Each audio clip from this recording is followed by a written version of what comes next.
Welcome friends. In this video we are going to look at science paper 2 for the year 2009. Now we have question 1 here. Start the diagram below and answer the questions that follow. Here we have 3 states of matter. So by looking at how the particles are arranged, this one is a solid. Then we have a gas here. We have a liquid. Now if we look at the change of state, we are looking at processes that can be used to change one state into another state. So for F is a change from gas to liquid, so F should be condensation.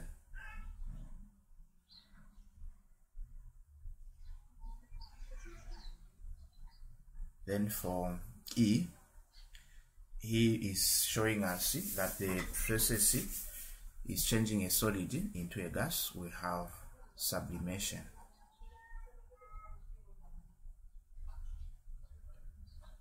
Then D, it is from a liquid into a solid. We have freezing or solidification.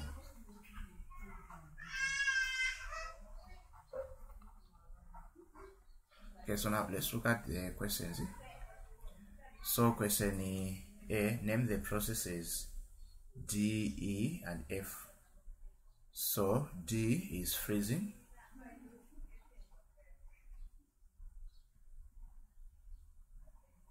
/ solidification.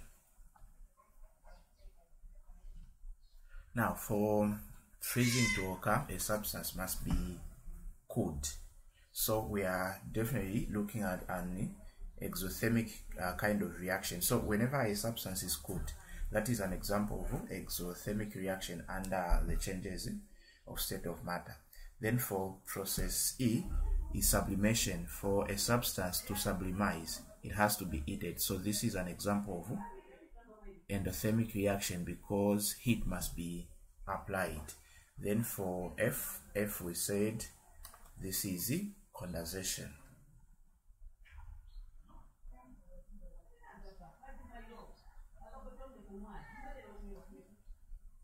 Okay, so now we move on to question B.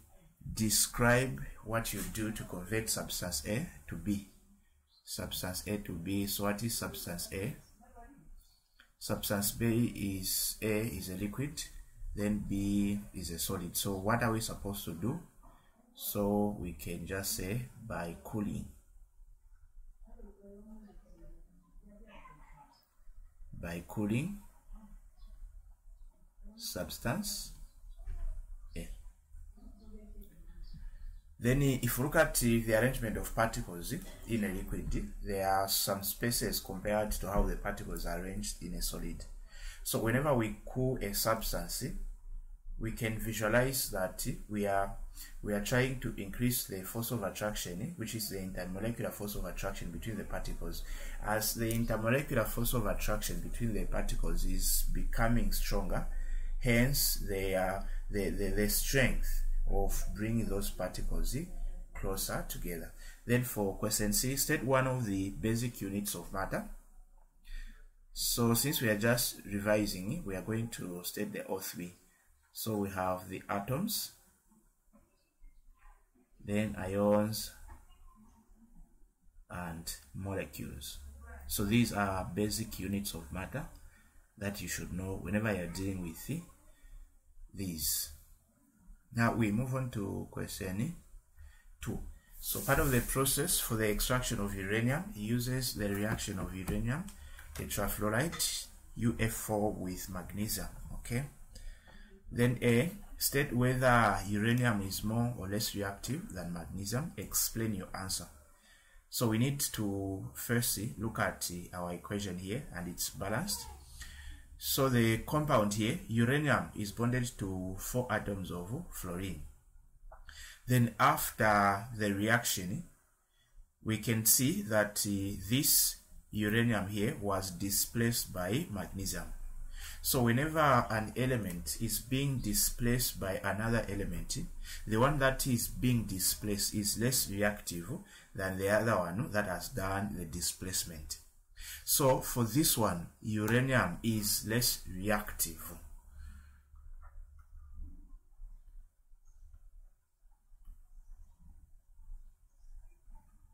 So is less reactive. So reason, because it was displaced.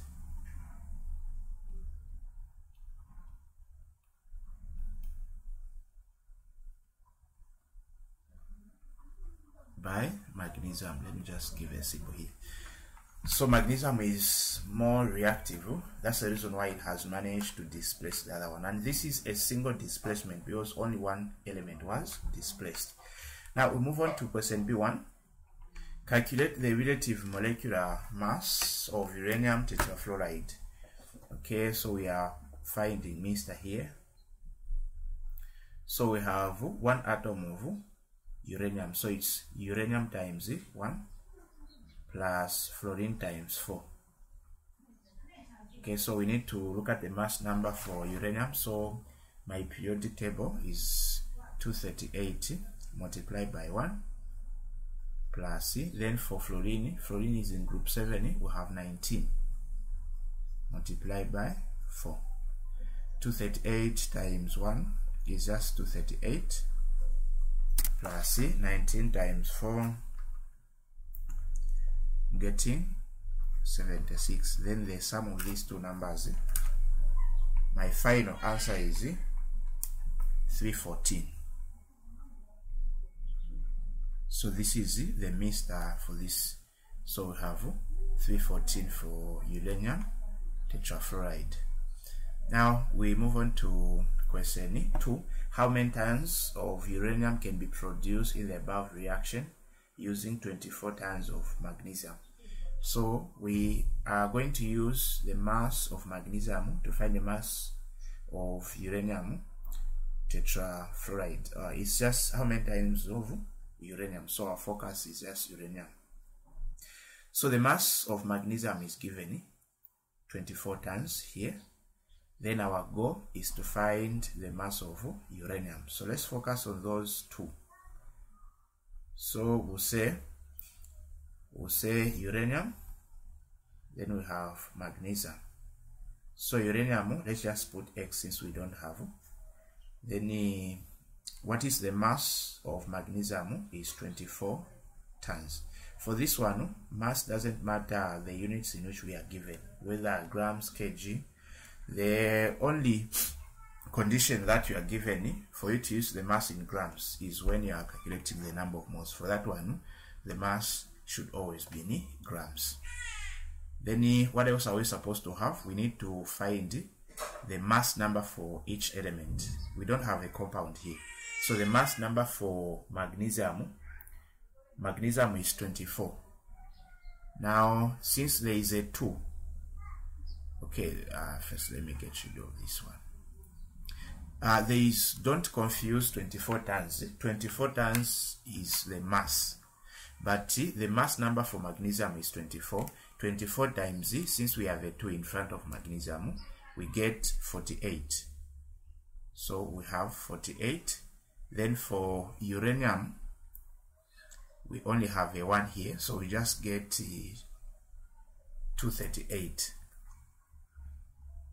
Then we cross multiply. 48 times x will give us 48x.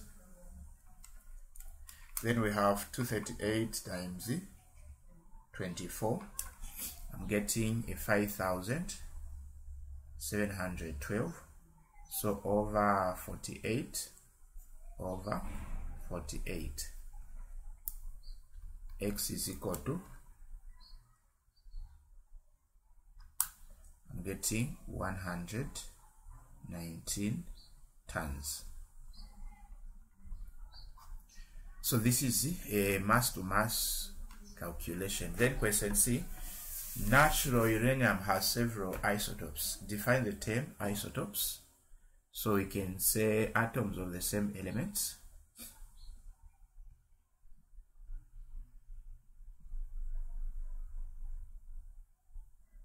with same atomic number,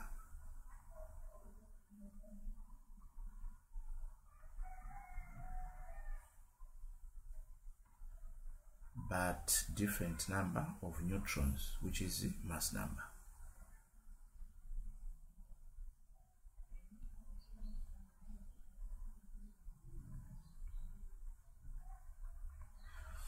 Okay, so we move on.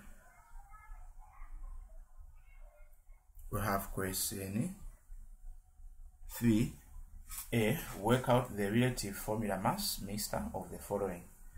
Okay, so the first one, we begin with calcium. Here there is only one, so it's calcium multiplied by 1 plus C. Now whenever you have a subscript outside the bracket, that number should affect everything inside the bracket. So let's look at the hydrogen here. There is only one atom of hydrogen, but see, that one should always multiply with the outside. So 1 times 2 is 2.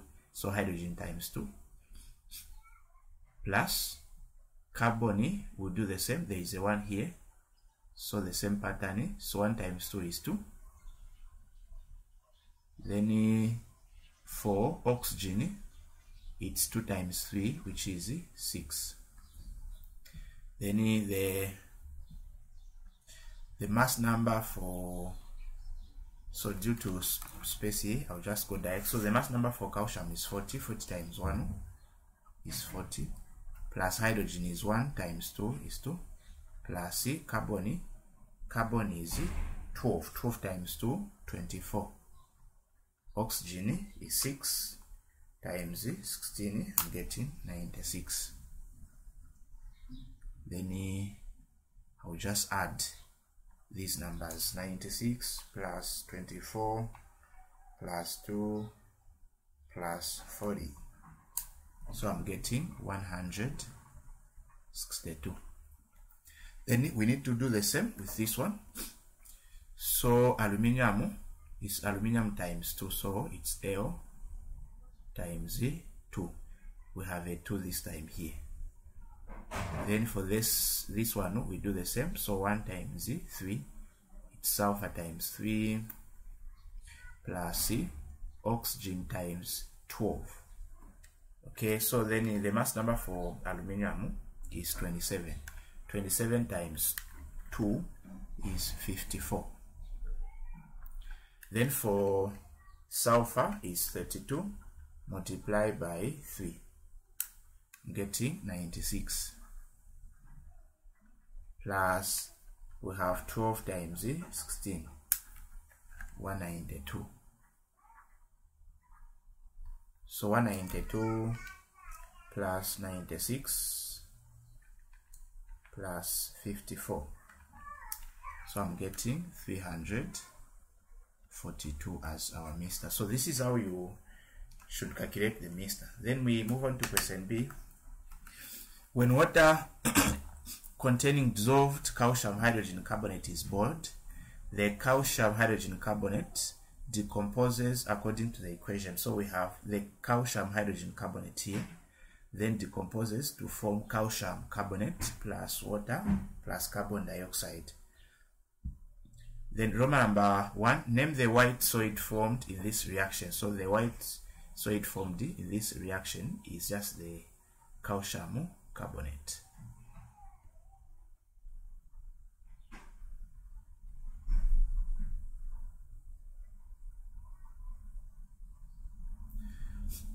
Then Roman number 2, if the water boiled contained 6.2 grams of calcium hydrogen carbonate, calculate the mass of calcium carbonate. So this is also a mass to mass kind of a problem. So what are we supposed to do? Let's find the mixture for calcium hydrogen carbonate. Now we are lucky for this one, we have it already here, so no need of finding. So let's just say calcium hydrogen carbonate. So in a case where you are not given, or maybe you have not calculated that, make sure you find it for you to proceed. So we need to find it for calcium carbonate. So the mixture, we can start with mass or we can start with the mixture, it's okay. So let's find the mixture for calcium carbonate. So the mixture is equal to, from calcium carbonate, there is 1 atom of calcium, so calcium times 1, plus 1 atom of carbon, plus 3 atoms of oxygen.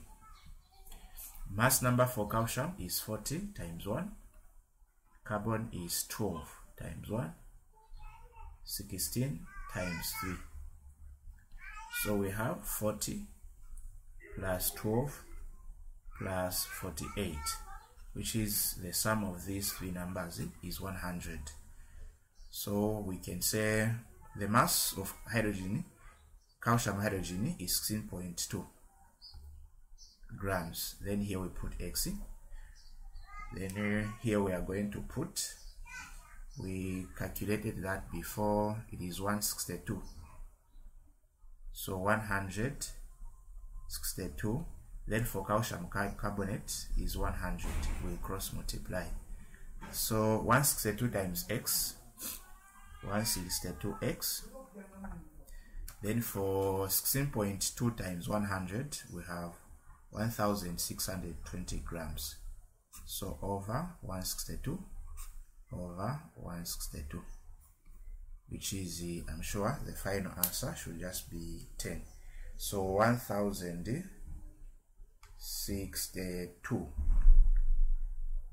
I mean 620 divided by 162.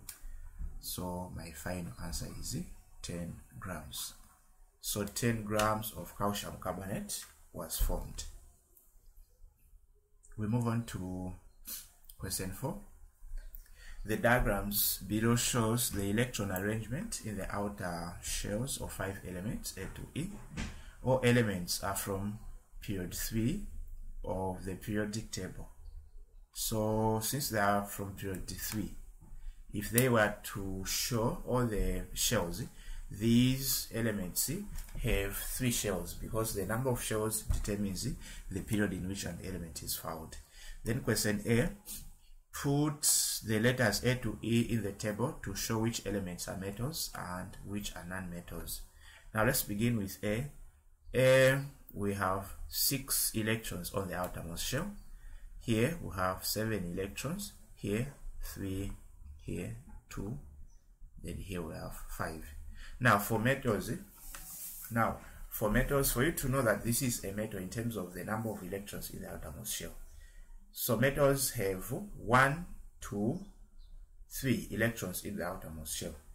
So C and D are metals. Then 4 and above are non-metals.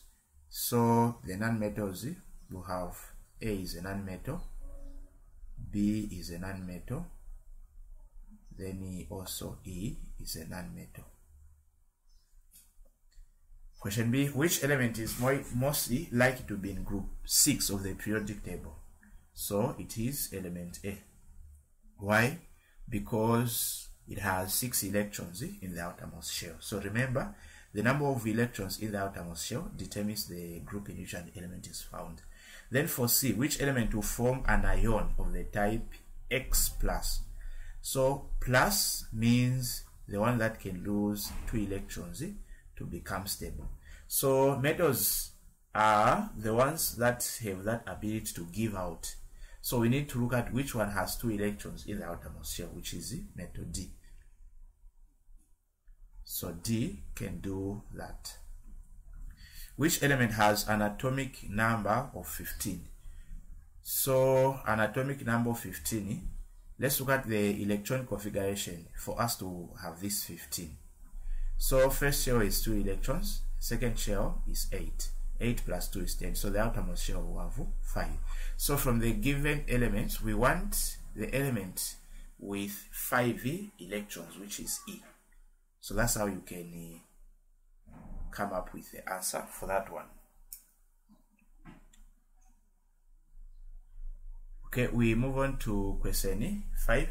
The diagrams below shows sections of the polymer chain of 2 condensation polymers. And I have videos based only on organic chemistry. It's they are so summarized and very easy to understand, so I'm sure you can just search for them. So we have two polymers. There is a nylon and a terylene. Now these two polymers are all condensation polymers. Now what is meant by condensation polymers? Condensation polymers are polymers that are formed from the condensation polymerization. Now this condensation polymerization, it is the type of polymerization in which you have two products. You have a polymer and also you have water. So among the product is water. Now the first question Roman number 1 is, draw a circle around an amide linkage in the diagram. Label this amide linkage. So the amide linkage, the chemical formula is NHCO.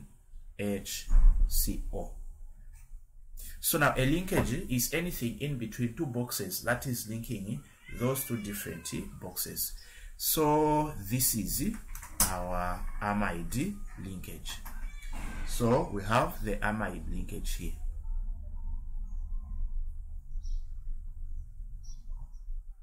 So we have the amide. So remember, for you to know the amide, you just have to look at the NHCO. Roman number 2, draw a circle around an ester linkage in the diagram. Label this ester linkage. So for ester linkage is COO. So this is our ester linkage. So we are told to label.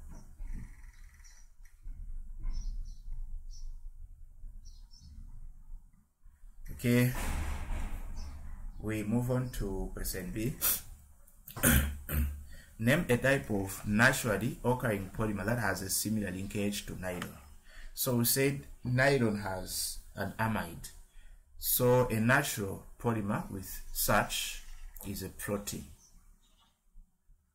Protein has an amide linkage. Why are nylon and terylene known as condensation polymers? So we can say because they can soften when heated. We can give this one, or because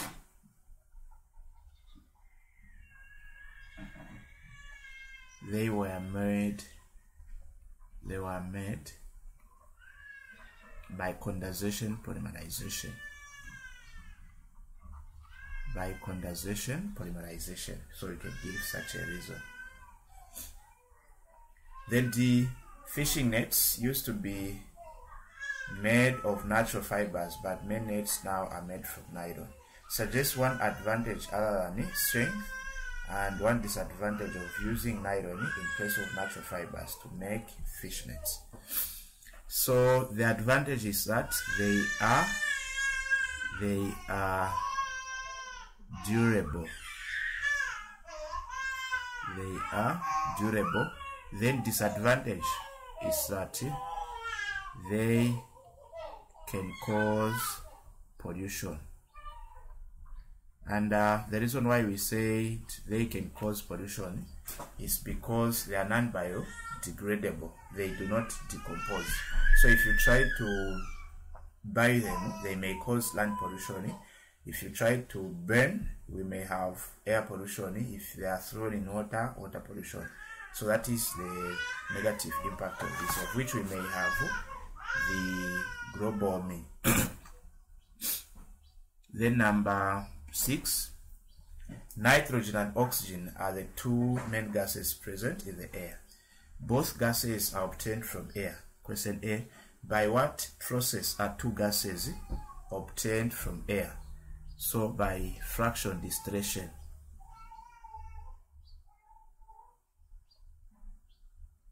By fractional distillation of liquid air.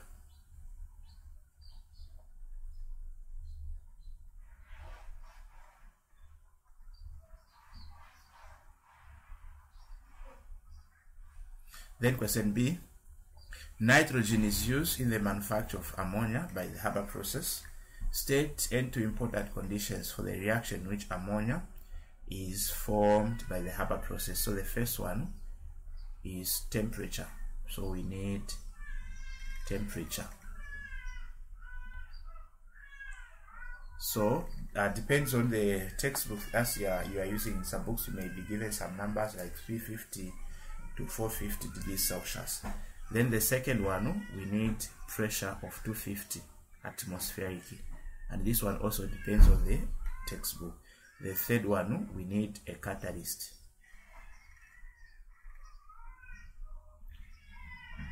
Even if we are taught to, I just want to list, and this one should be powdered iron. State 1, importance use of ammonia to make fertilizer.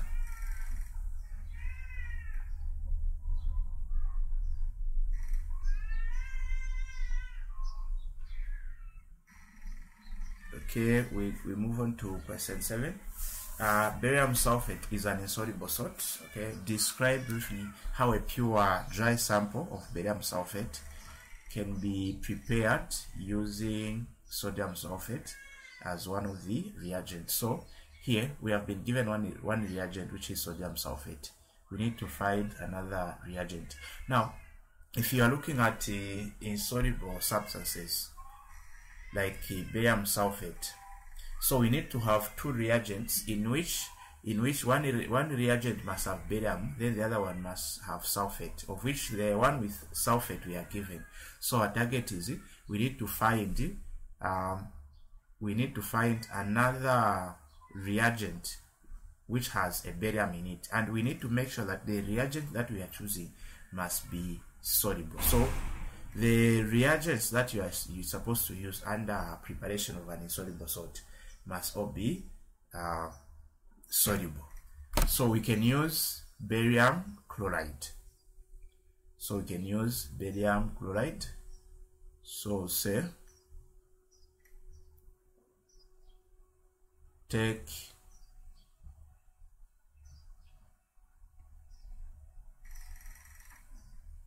barium chloride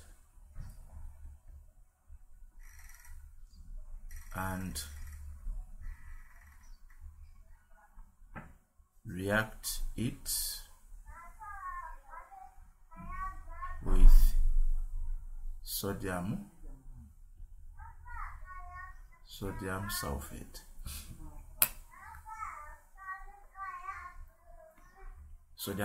So if you look at the barium chloride, BaCl2 plus sodium sulfate, Na2SO4. Now all these are in aqueous solution. They are soluble salts, but the barium sulfate is an insoluble salt, so we need to put solid plus we get our sodium chloride, which is in aqueous solution. Okay, so now if we have said take barium chloride and react it with sodium sulfate, then what are we supposed to do here? What we are supposed to do here is that we need to filter. Since the barium sulfate is in soluble state, so we can filter this to remove this. So we say filter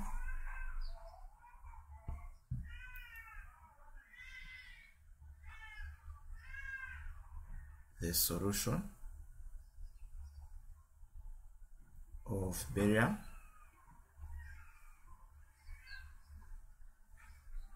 sulfate,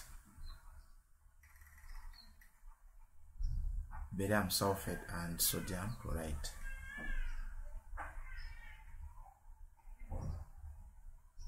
So when we filter, since the barium sulfate is in solid state, will remain on the filter paper. Then the sodium chloride is in liquid phase, which is in aqueous solution. That will pass and will form a filtrate.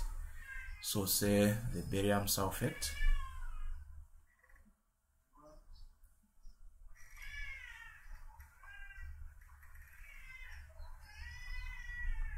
will remain on the filter paper.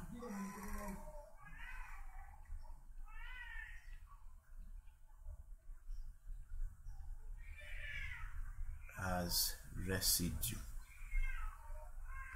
Okay, so now let's move on to question 8. The reaction below takes place during the production of calcium oxide when calcium carbonate is thermally decomposed. Question A, give a common name for Roman number 1 calcium carbonate. So this is limestone.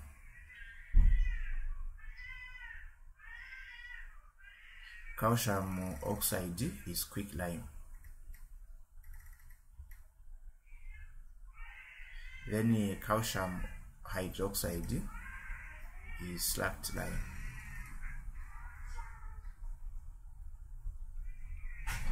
Then for B, what is the chemical formula of calcium hydroxide? So calcium hydroxide, calcium has a valence of 2, hydroxide is a radical with a valence of 1. So if we cross these numbers, will give us calcium with 1. Hydroxide, since it's a radical, must be enclosed in the parentheses. So this is our formula. Then we have the last one, question 9. The following experiment was set up to investigate the effect of damp air on iron findings. The graduated cylinder contained 50 cubic centimeters of air at the start. Okay, so at the start, let's look at it. We have 50. Okay, then after 1 week, the water level rose to 40 cubic centimeters. So that was the space that was in. Then state 2 changes which would be observed after 1 week. So the first one, the rise of water level.